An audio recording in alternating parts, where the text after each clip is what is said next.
Good afternoon, everybody. Welcome back to another episode of Mortgage Matters. This is episode 7. Today, we are going to be covering mortgage contingencies and why do you need them.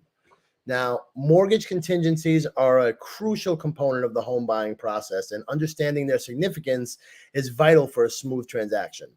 In this episode, we're going to unravel the contingency process and talk about some do's and don'ts. So without further ado, I am going to invite my co-host, Christian.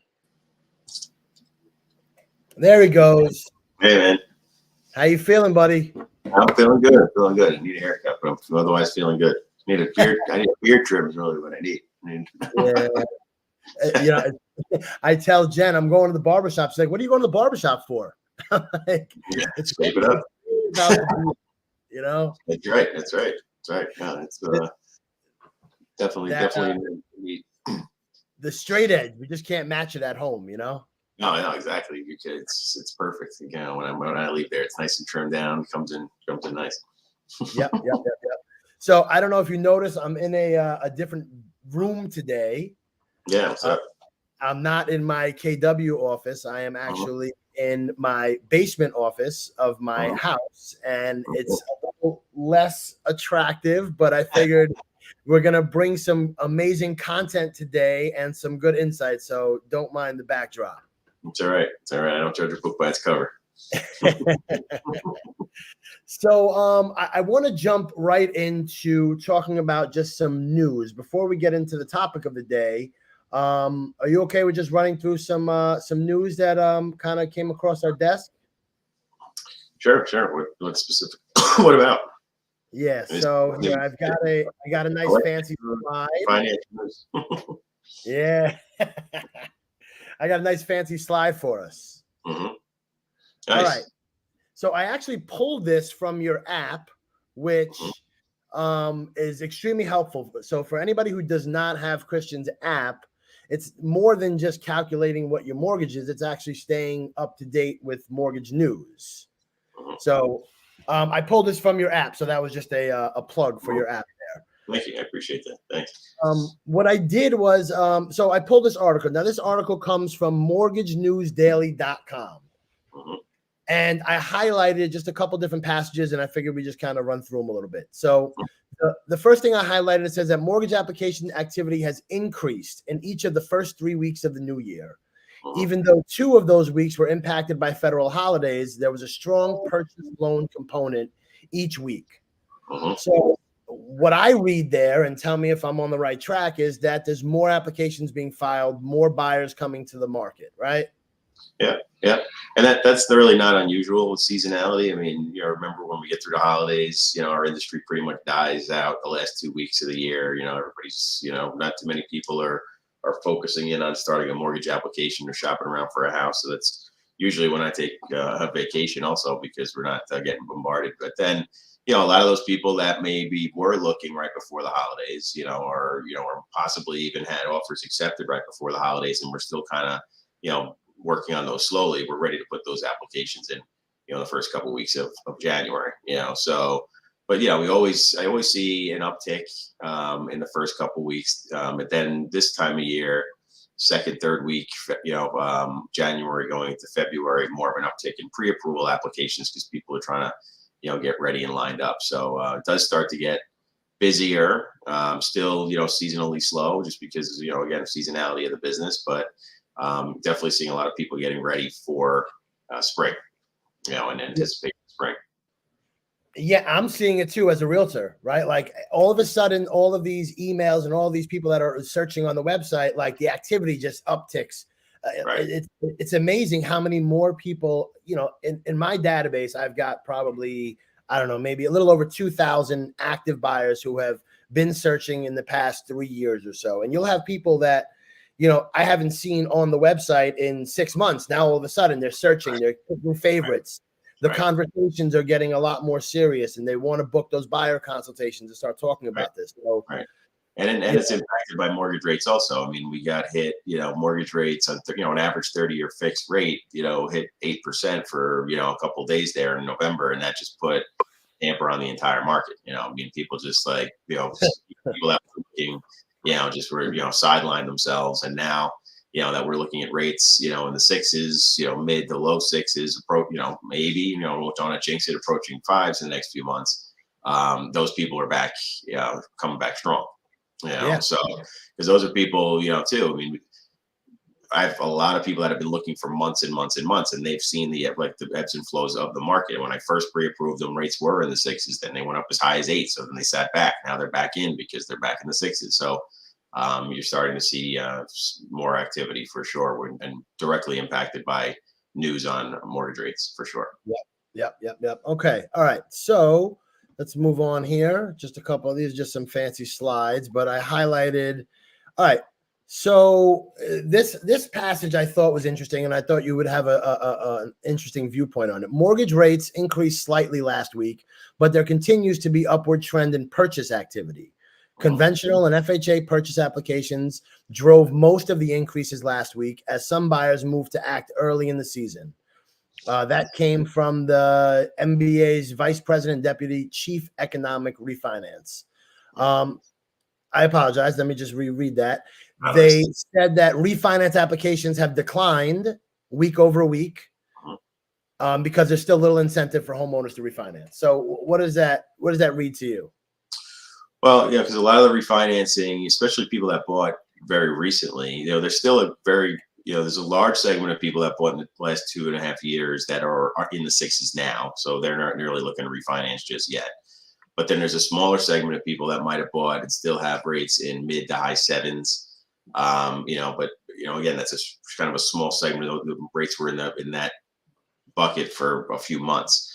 So I always tell my clients, especially in New York, where closing costs are heavier than other states, to look for at least a 1% drop from where you started on your original purchase for it to make sense to refinance in a short amount of time. Again, more specific to New York, other states have much lower closing costs. So I've seen people in other states refinance for as little as 0.5%. But in New York, you want to see a 1% drop, especially if you just bought in the last year or so, because there are going to be closing costs added to the principal amount we're paying off. And you want to make sure that you're recouping that with the savings within a reasonable amount of time. So I've saw some interest in refinancing. Like I had some people, that I reached out to and they reached out to me. And I said, we definitely want to start thinking about it this year. It might even be wise to put in an application, not lock in the rate just yet. And as they kind of trickle down, lock in, right where you want to be, as opposed to waiting for a rate and starting then, because you could miss the market that quickly, with a lot of the volatility that's still out there. Interesting. It's so, I find it so interesting that like the headlines that we're seeing on these national websites and these national news stories, how they affect us here locally. Right. And a lot of the stuff that you see, though, they're also speaking about the week prior, so it's hard to get rates in real time unless we're speaking in real time, because they move in real time and they move fast. So, and that's a frustration point on my end. While I get, somebody will forward me an article like, hey, I see mortgage rates went down, and that article was reporting on the previous week, and now they're already up, and I'm telling them different information than what they're seeing published somewhere, so, and it is just that volatile. It's so important to be in the business, right? Like I have clients, like literally yesterday morning, somebody called me up. I want to go see this property. It's a client that I had worked with before. I got him in the property yesterday, made an offer yesterday. So like a lot of people, if you're not actively answering your phone, checking your emails, checking these stories, you're going to end up missing the boat, and it could cost you tens of thousands of dollars or opportunities that can maybe make you millions.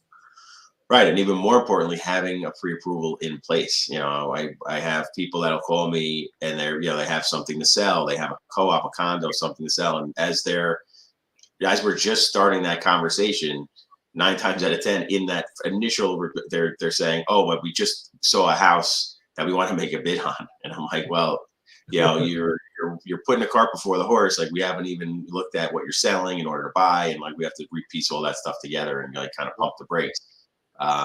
So getting, especially if you have another property that you have to sell in order to buy, we got to get that conversation early, and even potentially get those places on the market before you even start looking for another property. Yeah. Timing is everything. Timing is everything, especially as you said, when you have a house to sell. I have so many people that are like, okay, I want to go move. I want to go do this. I'm like, okay, well, let's have a conversation to figure out. And my first question always is, do you know your purchasing power? Right, exactly. And many people don't. I mean, I ask people all the time, what's your monthly budget? Do you have a monthly budget? What number do you not want to exceed for your housing payment? And many people just, they don't know. So then I start the conversation. Then I'll usually, if they don't know and they're looking at me for that answer, then I'll break down their income and tell them what the guidelines say that they can afford. And then, usually that number is even probably higher than what they want to spend. But at least we start that conversation and then try to get them on the right budget, so you know what to look for. Yeah. Okay. All right. So that kind of does it with what I wanted to move forward with the news, right? So let me just figure out how to get out of this. Let me close this out. Boom. Present. Sorry about that, Christian. I'm just trying to figure out this system here. No worries. Exit full screen. All right. So there we go. Remove. All right. Technology. Love it. All right, cool. All right. So now I wanted to, you and I, obviously throughout the week, we talked numerous times. And this week, I think we both came to the consensus that we wanted to talk about mortgage contingencies. Mm-hmm. So you're the expert here. Can you tell me a little bit, like, what easy layman's terms, what is a mortgage contingency? Right. So a mortgage contingency is a clause in a sales contract. So when you're buying a property and you're taking out a mortgage, you'll have a standard clause in a contract that gives you a specific amount of time to obtain a mortgage commitment and provide it to the seller. It's usually in New York 30 to 45 days. But it's really, it's protection for the buyer in the event that they cannot get a mortgage in that amount of time and get denied for the mortgage. They can actually send that denial to a seller and get their down payment or their deposit back.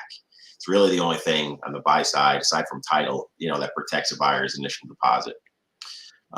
Where it's relevant to the market that we're talking about now, because this is really, it's all very standard stuff. But in the market that we're in, in and around New York City, and I know it's playing out in other parts of the country, in order for people to appear as a more competitive offer to a seller, they're waiving the mortgage contingency.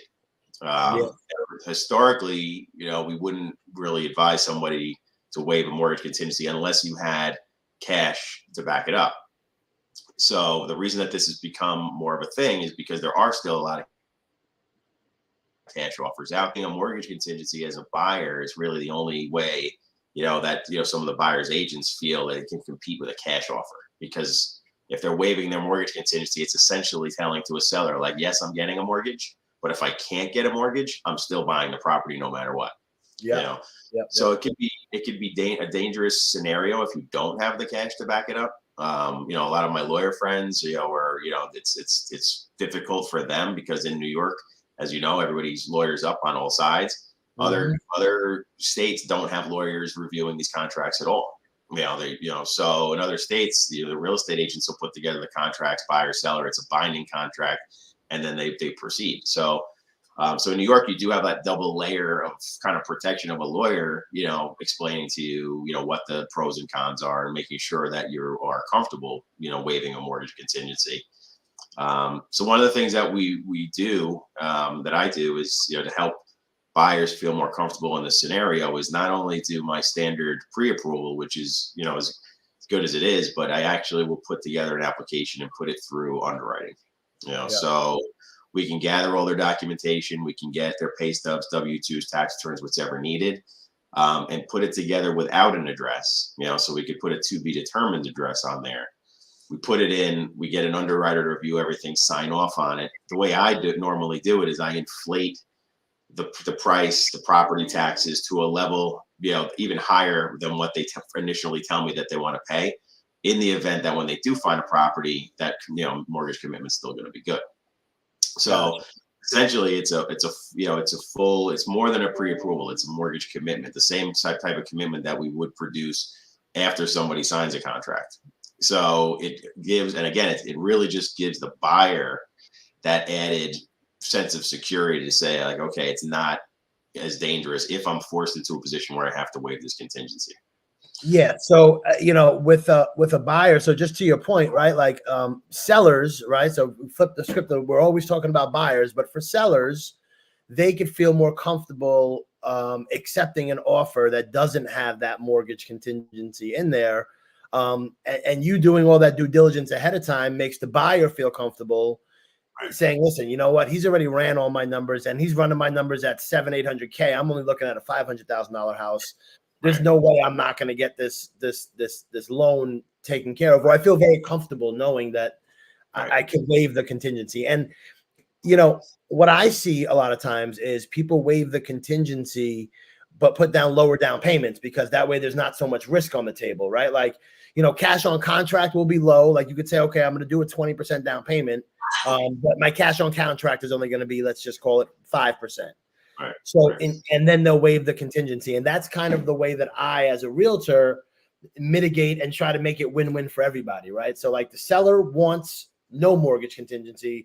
The buyer is willing to do that, but they're saying, hey, you know what? I'm going to put down a low down payment though, just in case, but I will close. So that's like what I try to do in those situations. Right. I mean, and honestly, I've always been against people waiving their mortgage contingency only because I've seen people legitimately get denied for a mortgage even after the commitment goes out, by job loss. During COVID, I mean, we had people die during an application. We had people in the hospital during an application. We had people lose jobs, and, they had money on the line, and because they had a mortgage contingency, they were able to get their down payment back, but, so again, those are extreme scenarios, but even if somebody's perfect vanilla slam dunk loan application, something like that can happen, so, which is a reason why I don't recommend it. But I do know how. I do also understand the reality of the market right now, so we have to be prepared for it. Yeah, most of the time there's various contingencies, right? You've got the mortgage contingency, you've got an inspection contingency. On the seller's end, they have to be able to give clean and free title. One of the things that I see sometimes when agents present offers, and I wanted to ask you about this. Is there a difference between appraisal contingency and mortgage contingency, or is the appraisal covered under the mortgage contingency? It's a great question because there is not a specific appraisal contingency in a contract. There is a standard mortgage contingency in a contract, and historically, the appraisal would be covered under that. So if you have somebody that's, putting down just a minimum of 5%, which is, the minimum the loan will allow, and now that person's appraisal doesn't come in, well, now we can't give that person a loan 95% of the purchase price because we're going to give them 95% of the appraised value. Yeah. I have this conversation every day. I tell people, look, this house was listed for 500. You can bid it up to $1 million. It doesn't mean I'm giving you a loan for 95% of $1 million. We're going to give you 95% of what it appraises for. Yeah. So now also as a result, and agents and lawyers, getting smarter and because they've gotten bit, a few times before, I knew of, a client that would purposely bid properties way above the asking price, knowing that if it didn't appraise, he was going to go back and renegotiate. Mm-hmm. So if you're a listing agent, you're like, I'm not playing that game, so if you're willing to bid it up 200,000 above ask, now they're not. Again, there's no standard appraisal contingency number, but they're adding it into the contract. Yeah. And they're saying that if it doesn't appraise, you still agree to go forward with the purchase price, and they write that in. First time I heard of it was during COVID when prices were just so ridiculous. Right. And people were overpaying, like they were legitimately overpaying, just, the whole, fleeing out of New York City up to Westchester County and Jersey and the suburbs or whatever. And they're paying $100K, $150K. And they're like, all right, well, I'm going to waive my appraisal contingency. First time I heard it, I'm like, wait a second, appraisals covering the mortgage. And then the listing agent explained to me, like, listen, if your buyers want to do this, then that means that there is no renegotiation. And essentially that's what it comes down to, because you have the savvy buyers, like you said, that will bid it way up and then renegotiate. So market of the mortgage, and they use the mortgage contingency as that leverage. So they'll bid it way up, and then when it doesn't appraise, they say, oh, well, now I can't get my mortgage. So if you want to still sell it to me, you got to lower your price. So putting in that appraisal clause now, stops them from being able to use the mortgage contingency as leverage. So, but now other people are now putting in appraisal gaps, so like I had a client, just the other day, they were bidding on a co-op, and that was getting into a bidding war. So rather than just, put a blind appraisal contingency in the contract, they're actually saying, all right, well, the property was listed for this price, so it has to appraise for at least the listing price. If it appraises for less than it was listed for, then we're able to renegotiate, or somewhere in between the purchase price and the list price. They'll agree to a number that it has to appraise for in order for them to be able to renegotiate. Because you would assume if it was listed at a certain price, it's going to appraise for at least that much or more. So, I thought I was doing some groundbreaking stuff when I was putting those offers together with that appraisal gap. I guess I'm not the only. Maybe you were the pioneer. Maybe. Oh man, I was putting offers together. And with the first, explaining that to a listing agent, so you don't have these. Not everybody's a savvy agent and is really in the market, right? So I had to start explaining this to the listing agents. Okay, here's my offer. This is how it's gonna read. I just want to make sure you understand what it is. And some of them got it, the savvy ones. The other ones didn't. But my buyers too. It's just a matter of explaining it to them. Listen, we're going to bid on this, but we're not going to buy it if it comes in lower than this. So that means that you've got to be willing to throw in some extra dollars up to this amount to cover that gap. Right. So, and then, again, it's just another thing that I prepare for when people are doing that. I'm making sure that they have that extra money in the event it doesn't appraise and they have to put more money into the deal to meet the mortgage guidelines. I make sure that they have that extra money. And that also leads into the question, what did I get from a lot of people that have lower down payments? Why does a buyer with a bigger down payment seem like a more attractive offer to a seller? This is why, because somebody, and it's unfortunate because we have so many awesome first-time home buyer programs with very little to even no down payment, for first-time home buyers. But those first-time home buyers are having a hard time getting offers accepted when they're competing with somebody with 20% or more down. Yeah. Specifically for this reason, because if you're in a bidding war situation and you don't have the extra skin in the game, if your appraisal doesn't come in, your deal, goes away. Whereas the person with the bigger down payment could still make that deal work. With an appraisal gap or with waiving an appraisal contingency. So it is an unfortunate circumstance in this market we're in right now for the first time home buyer with the low down payment to get an offer accepted. And it's definitely not out there to discourage first time home buyers for sure. You should still actively be looking, because I'm also on the flip side of that I have VA loans going on right now. We talked about the other week with 100% financing, getting accepted offers. We just closed on one, so it's not impossible. It's just a little more difficult. So the other thing I wanted to talk a little bit about was timeline for contingency deals. It took me a year or two into the business to really understand that the closing date doesn't necessarily matter. It's not as important as the commitment date. Am I right? That in New York, can you talk a little bit about that? Really, only in New York. In New York, you have a mortgage contingency date, which is definitely more abided by in the contract, because it gives a specific timeline. When the contract's executed today, you have to have a mortgage commitment within 30 or 45 days of that. Now, that can be extended if there's a delay for whatever reason. Sometimes we have delays for multiple different reasons, an appraisal problem, or on a co-op or a condo, for, we haven't approved the building yet, that they can get delayed. But, all things being considered, that's 30 to 45 days is an eternity to get an upfront mortgage commitment. It's plenty of time. What you're referring to is the on or about date in the contract, which in New York means exactly that, on or about, which is the closing date. Other states don't have that. They have a fixed closing date in the contract that if you don't close by, you can either lose the property entirely or pay daily penalties to the seller for going beyond that closing date. So it's really only in New York that we have these on or about dates. Interesting. And the commitment, right? I've seen commitment come in with strings attached to them, right? Okay, we're going to give you a commitment, but X, Y, and Z. What are some examples of some strings that are attached to that commitment? Well, and that again, that goes by from lender to lender, and being in the business as long as I am, and knowing that we have a full 30 to 45 days to produce a commitment. When I have a commitment go out, there's very few strings attached. Really, the only thing we're normally looking for is the title report and the person to set up their insurance, and any maybe like verbal verifications of employment, stuff like that. When I'm doing a co-op or a condo, I purposely hold back our approvals. I get the credit approval within 24 hours, just like everybody else. But if there's no appraisal that's been done and reviewed by an underwriter, or if you're buying a co-op or a condo and the building hasn't been approved by the lender, those things, if they don't come together after the commitment is out, you will get denied for that loan. And the problem is, in a lot of circumstances, if you as a buyer or your attorney provides the commitment letter to the other side that has these contingencies, and then you get denied after the fact, you could be sacrificing your down payment. So I use the full time to get a real commitment out there without those contingencies on there, with buildings being approved, with appraisals being signed off on.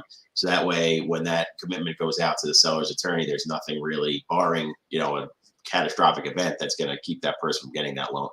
And, because I'm on the other side of that all the time. I've had deals where I'll get a call and say, hey, this person, had their mortgage commitment, they're buying a co-op, they got through the board, everything. And then the bank came back the last week saying, sorry, we can't do the loan. And it was because they never approved the building. And then, and sometimes between management companies and everything else, how it is, like trying to get the information from the management companies to get the building approved. It causes delays, causes frustration. But you don't want, I would rather have that delay in the beginning than come to somebody 60 days later after or longer after they've been to the co-op board and say, oh, sorry, we can't give you a loan because the building's not approved. Yeah. Lining all of this up and just making sure that you have your ducks in a row. It's really an art form. Mm-hmm. And I think that people just think that loan officers just sit behind a computer and just punch some numbers in and they get a piece of paper coming out, or realtors just go and open a door. But there really is an art to this, and the relationships and the experience is just something that you can't really put a dollar amount on. So yeah. I mean, it's really just the timing. The art of this is the timing, especially, we're in a very unique market with having especially a lot of co-ops and condos in our market, on top of single family homes. There's other parts of the country that have no condos, no co-ops. They're single family cookie cutter subdivisions. One house is exactly the same as the other. They were built in the last 10 years. You can close those loans in a week standing on your head. But in our area where you have title issues that come up, you have houses that were built 100 years ago that have been bought and sold 20 times, and so you can come up with a title issue or an open permit or something that the attorneys are hashing out in the end. Tons of things that happen here that just don't happen in other parts of the country. We got to we talked about possibly bringing on maybe like a credit repair person, but we should actually bring a title person on here too, because title is something that everybody knows. Everybody's heard the expression, but nobody really knows what the title company does. And even when they get the bill at closing, right? Like the title bill comes, like, what am I paying this for? Or what am I paying title insurance for? And then they don't realize how important it really is. Yeah. No, especially when you're buying, like what they call a used home, like a home that's, my house that my mother's in now was built in 1928. It's a Tudor, it's almost 100 years old.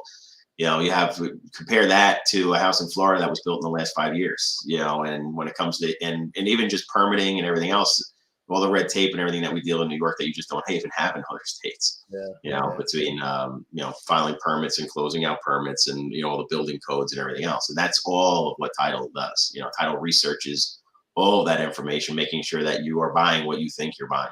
And the person who's selling it to you has the legal right to sell it to you. Yeah, right. It's not just somebody.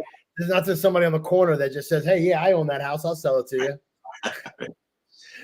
All right. So we got to talk about title. We got to get credit repair on here also, because there's such an integral part of this process. So I think maybe in the upcoming weeks, you and I can kind of figure out who we're going to have on the show. Somebody that has an amazing personality like us and can carry for 30 minutes and also knows their stuff. All right.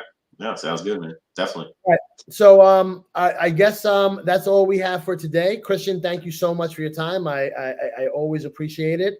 And hopefully for those viewers that are watching this now live or later on, you learn something about mortgage contingencies. And I want to stress the fact that you deal with people that know what they're talking about, and they're not just out here on social media or on any, sort of bandwagon. Like Christian and I combined are almost 40 years in the business. We've seen almost every situation possible, and that experience allows us the opportunity to offer you not always a smooth transaction, but an honest, fair transaction where you're going to get the truth the entire time. So, Christian, thank you very much, and I will catch you next week. You got it, man. Thanks, Steve. All right.